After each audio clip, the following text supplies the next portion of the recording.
Em vídeo divulgado pelas redes sociais, o jurista Ives Gandra Martins desejou sucesso ao ministro Ricardo Lewandowski na condução do Ministério da Justiça e alertou sobre as pressões políticas e a prevalência da ideologia sobre o direito, lembrando que quando a ideologia se sobrepõe às ideias, gera crises políticas permanentes.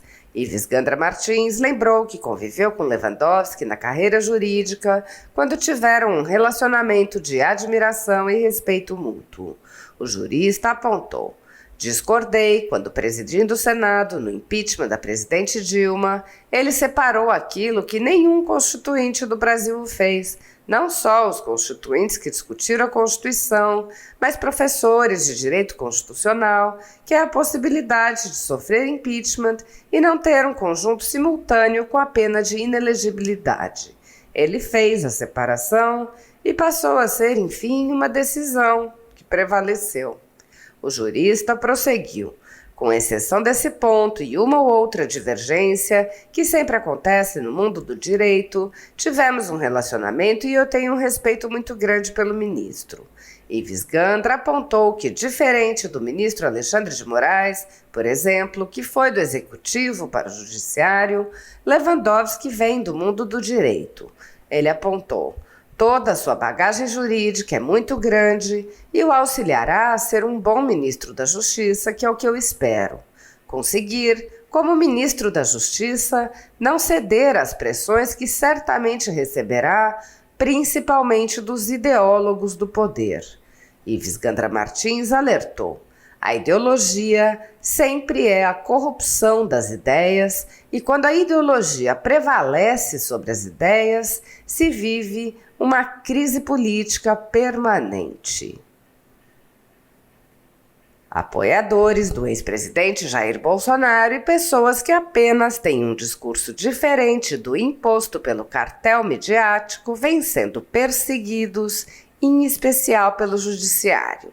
Além dos inquéritos conduzidos pelo ministro Alexandre de Moraes no Supremo Tribunal Federal, também o ex-corregedor do Tribunal Superior Eleitoral, Luiz Felipe Salomão, criou seu próprio inquérito administrativo e ordenou o confisco da renda de sites e canais conservadores, como a Folha Política. Toda a receita de mais de 30 meses do nosso trabalho está bloqueada por ordem do TSE, com o aplauso dos ministros Luiz Roberto Barroso, Alexandre de Moraes e Edson Fachin. Sem a possibilidade de receber a renda de seu trabalho, o jornal corre o risco de fechar.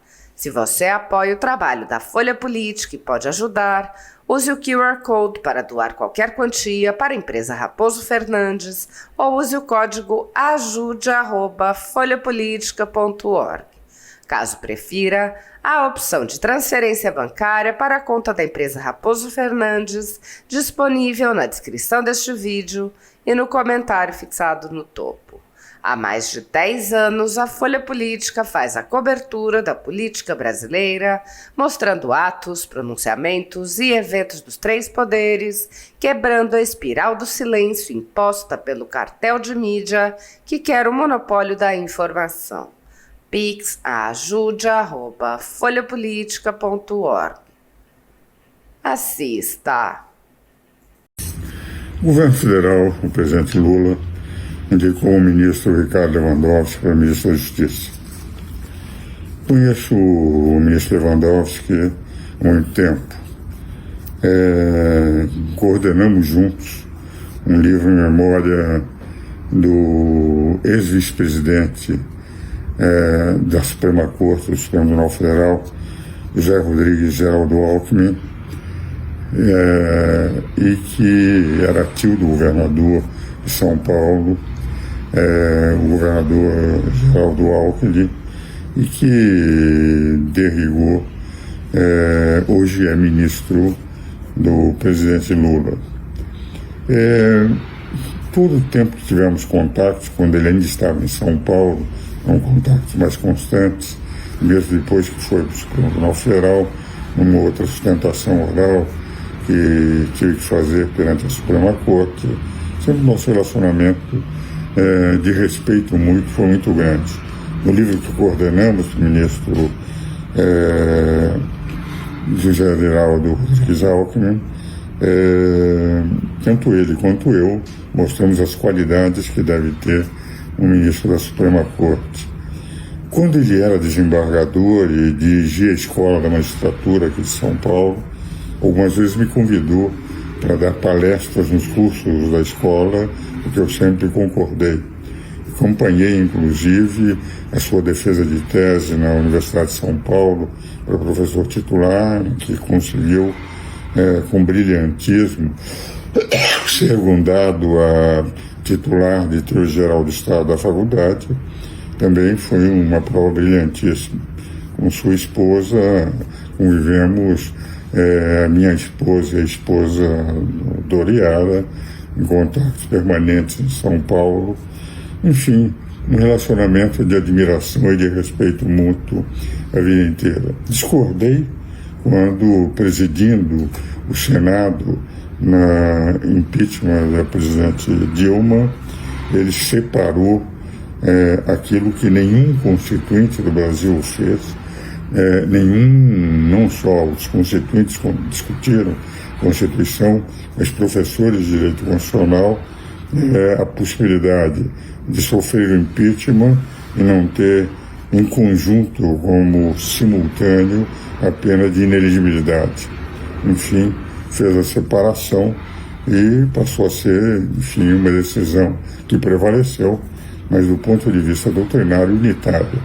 Com exceção desse ponto e uma ou outra divergência, que sempre acontece no mundo do direito, tivemos um relacionamento e eu tenho um respeito muito grande para o ministro. O que eu espero do ministro Lewandowski? Que como jurista e como professor de direito, ele, na titulação do Ministério da Justiça, ele vem do Poder Judiciário para o Executivo, não é como o ministro Alexandre, que vai do Executivo para o Poder Judiciário, depois ter secretário do Governo do Estado, secretário do município de São Paulo, ministro da Presidência da República, que, enfim, toda a sua bagagem jurídica, que é muito grande, o auxiliará a ser um bom ministro da Justiça, e é o que eu espero. E conseguir, como ministro da Justiça, não ceder às pressões que certamente receberá, principalmente dos ideólogos no poder, porque a ideologia é sempre a corrupção das ideias, e quando a ideologia prevalece sobre as ideias, se vive numa crise política permanente. Eu desejo que seja muito bem sucedido. Aquele amigo, demos inclusive palestras juntos também na Universidade de Coimbra, no fim da década de 90, que ele seja bem sucedido e que os seus conhecimentos de direito são grandes, profundos, de um professor titular da Universidade de São Paulo, onde eu fiz o meu bacharelado, que isto o permita ser um bom ministro da Justiça do Brasil, que defenda o direito e não ceda às pressões que certamente haverá, principalmente no governo Lula, durante o exercício do seu ministério, o exercício do poder como ministro da Justiça do Brasil. O povo tem que participar de tudo isso, o povo tem que estar atento. O senhor me ensinou isso, que o povo tem que estar atento a tudo isso. Eu acho que é momento da gente tentar encontrar essa distensão. Eu, como deputada, me proponho a tentar distender o processo no Legislativo, mas fico bastante preocupado ao mesmo tempo de que essas constantes arbitrariedades continuem acontecendo.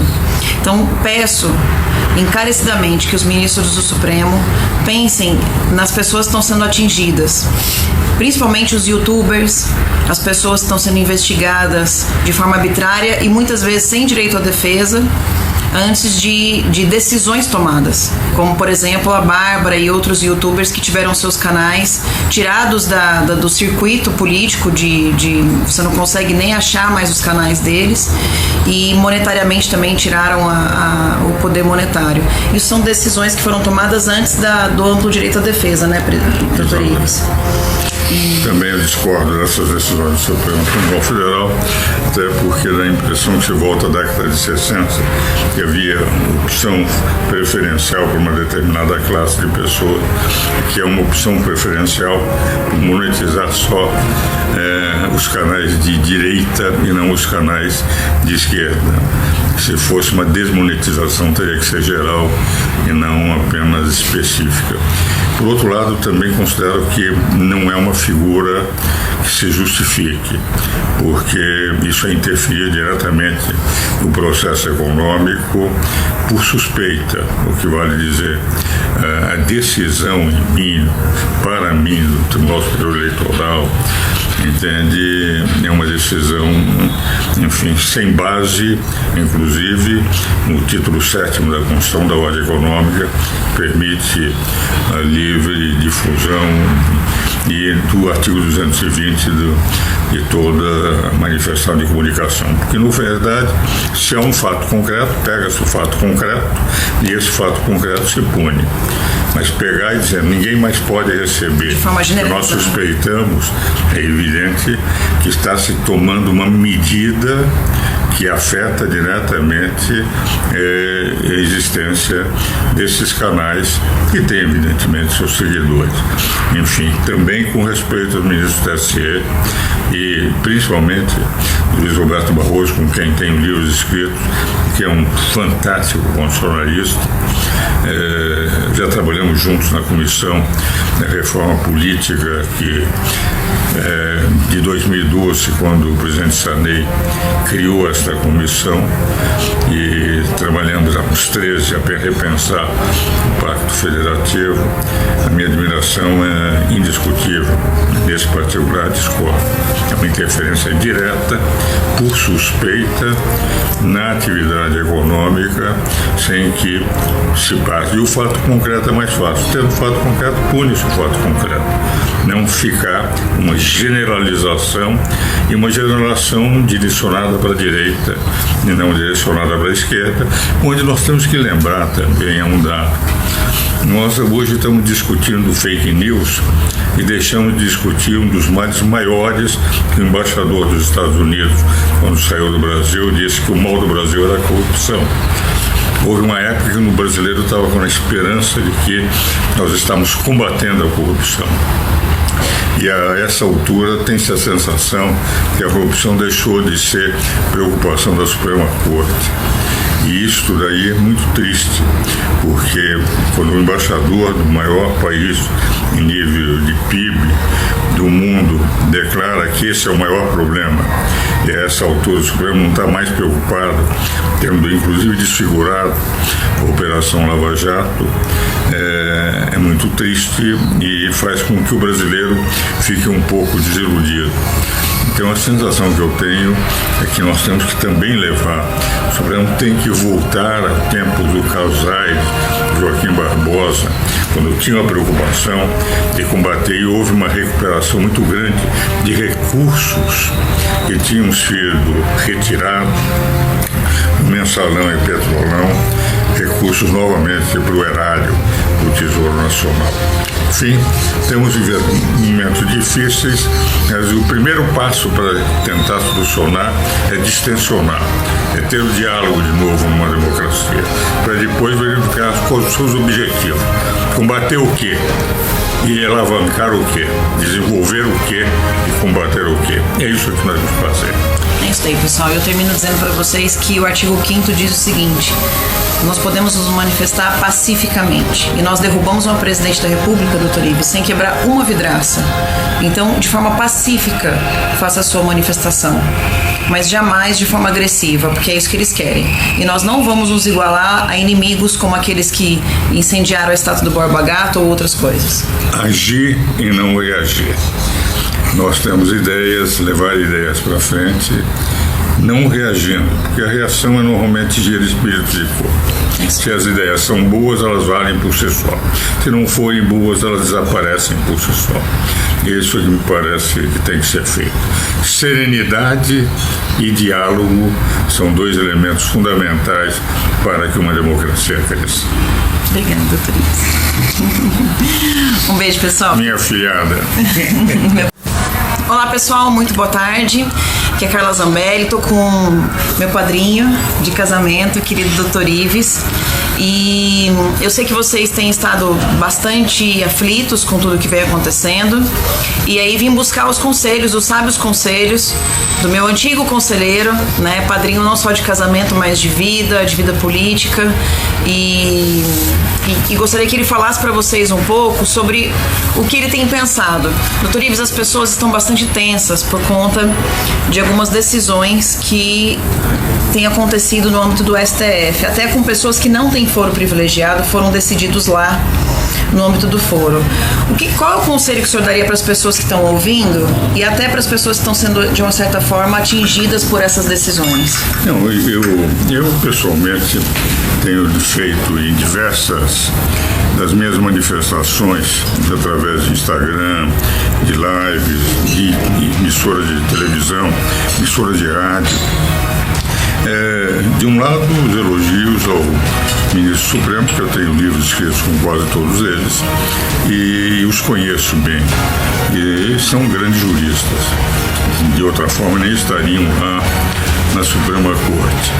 E, de outro lado, discordando, como um velho constitucionalista, dessa atuação em que eles são, ao mesmo tempo, acusadores, investigadores, acusadores e decisores. Não? Eles decidem, eles passam a terem um poder de, inclusive, prender, por exemplo, a minha divergência em relação ao artigo 53. O 53 declara que um deputado é inviolável por quaisquer manifestações. Vale dizer quaisquer, não admite qualquer exceção.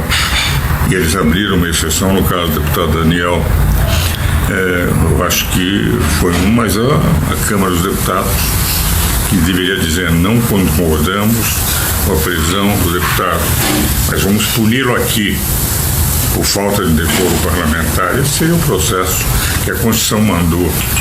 Mas eles aceitaram a prisão por parte da Suprema Corte, abriram mão de um direito que era próprio da Câmara dos Deputados. Então o Supremo recebeu o aval da Câmara dos Deputados, não se pode mais criticar, porque o caminho correto seria dizer não concordamos com a prisão e vamos puni-lo aqui, que não poderia dizer o que disse. E do Roberto Jefferson a mesma coisa.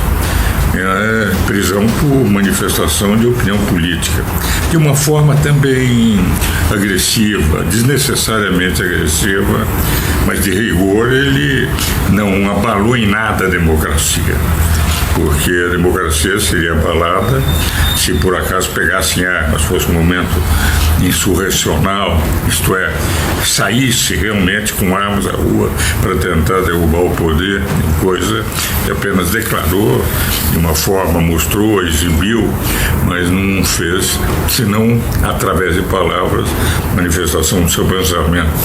De tal maneira que também considero, eu pessoalmente, como um velho professor de direito constitucional, que tanto uma quanto outra pessoa não poderia haver. E no caso do deputado Daniel, ainda com muito mais preocupação. No caso do deputado Daniel, criou-se uma figura inexistente na lei do flagrante perpétuo, através de um programa de televisão ou através de uma manifestação. A partir de agora, qualquer que seja o programa de televisão, qualquer que seja a rede social, se faça uma manifestação, o sujeito poderá ser preso 10 anos depois, dizendo que aquilo foi flagrante, porque aquilo está circulando. Nos dois casos. E tenho grande admiração pelo Alexandre.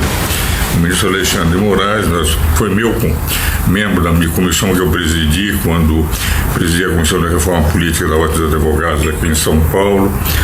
participamos de bancas de doutoramento juntos, escrevemos livros juntos, de tal forma que gosto do Alexandre como funciona e cito em muitos dos meus trabalhos os livros do Alexandre, mas nesse particular discordo dos dois. Agora, também acho o seguinte, que nós temos que ter uma preocupação. A preocupação é essa, não é no choque permanente é que nós vamos encontrar a solução. Isso só cria espírito de corpo de um lado e de outro. Nós temos a essa altura que encontrar bombeiros nos 3 poderes. Acho que o Supremo tem agido demais, tem agido com invasão de competência de outros poderes. Temos que encontrar bombeiros dentro do Supremo. Acho que o Poder Executivo também tem. O Poder Executivo, o presidente poderia falar, enfim, não tão agressivamente, e teremos que encontrar bombeiros no Poder Executivo e no Poder Legislativo, isto é, fazer com que não vivamos em tensão e fazendo investigados, sendo investigadores. Quer dizer, temos que procurar, a essa altura, reduzir as tensões, porque essa é a única forma de o Brasil voltar a crescer economicamente. Enquanto nós tivermos uma crise política permanente, com os 3 poderes em tensão e com os 3 poderes abusando nas suas manifestações, com agressões, inclusive com invasões de competência, é evidente que investidores estrangeiros, investidores nacionais ficam na expectativa. Nós precisamos recuperar a economia brasileira. Para recuperar, precisamos reduzir as tensões. Para reduzir as tensões, temos que ter ministro do Supremo trabalhando para reduzir as tensões, não permitir mais essas invasões. Ministro do Executivo tentando segurar o presidente nas suas manifestações. Deputados e senadores tentando controlar aqueles que dirigem as duas casas, no sentido de encontrar o diálogo, é fundamental na democracia. Enfim, de um velho professor de direito constitucional, de um velho advogado, que não é senão advogado e professor, é o que eu penso a respeito do momento presente no Brasil. Ok. Doutor Ives, obrigada. Obrigada pelos conselhos de hoje.